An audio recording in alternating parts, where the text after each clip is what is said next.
пригороде Майами, Флорида, Джорджина Милхит со своей племянницей совершали свою обычную конную прогулку, но в этот раз решили пройти по грунтовой дороге, по которой еще не гуляли.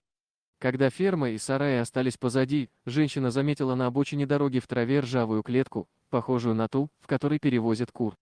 Но то, что она увидела в клетке, заставило ее сердце усиленно биться. Внутри в тесном пространстве сидело какое-то живое существо, и когда Джорджина подошла ближе, она поняла, что это собака. Я увидела, что это пес, который высунул язык и, очевидно, страдал от обезвоживания. Я сразу же крикнула племяннице, чтобы она бросила мне бутылку с водой. Я подошла к клетке, и собака при виде меня начала вилять хвостом. Я дала ей воды, и она выпила всю бутылку. Но когда женщина открыла клетку и выпустила собаку на волю, она сразу же поняла, что тут еще что-то очень нехорошее. Собака не могла нормально ходить, так как ее лапы были сломаны или вывернуты. Увидев это, я подумала: боже мой, собака не может ходить. Я никогда еще не видела, чтобы у собаки были такие лапы. Я подумала, что она ранена, возможно, пострадала от наезда автомобиля.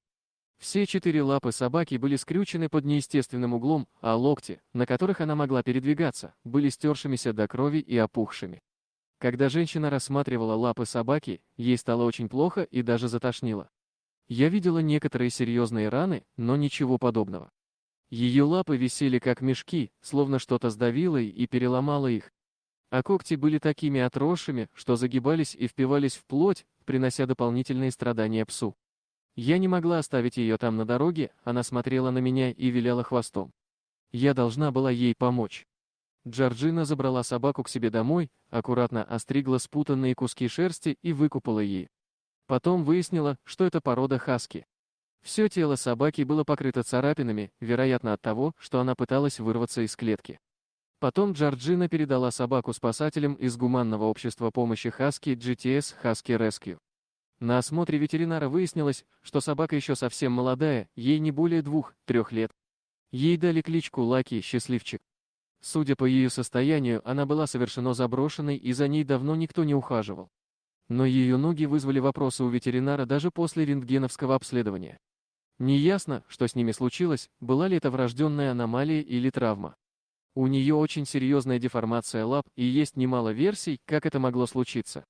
По самой вероятной, ее долгое время с щенячьего возраста держали в низкой клетке, той самой, что нашла Джорджина. Но это может быть и врожденным состоянием, говорит ветеринар Натали Лючия. Из-за своего состояния Лаки не могла за раз сделать более 8 шагов, и ее лапы надо было исправлять хирургическим путем, чтобы она наконец смогла бегать, как все нормальные собаки. Однако позже, после нескольких других консультаций с хирургами, от этой идеи отказались. Потребовалось бы несколько очень болезненных операций, и они могли быть слишком опасными для жизни собаки. Однако Лаки все-таки было решено сделать 4 специальных приспособления для того, чтобы ей было легче передвигаться. Она получит их после того, как еще больше окрепнет. С помощью этих протезов она сможет и ходить, и даже бегать. На данный момент Лаки отдыхает и набирает вес в приюте GTS Husky Rescue. У нее есть все необходимое, вдоволь еды и заботы людей. Так как Лаки очень ласковая и дружелюбная собака, волонтеры не сомневаются, что ей удастся найти хозяина, даже несмотря на ее инвалидность.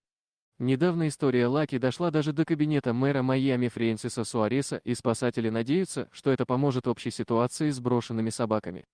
Тот район, где нашли Лаки, давно известен как пустырь, где нередко бросают собак, и, может быть, мэр даст больше средств на уход и пристройство этих животных, а также на программу стерилизации питомцев.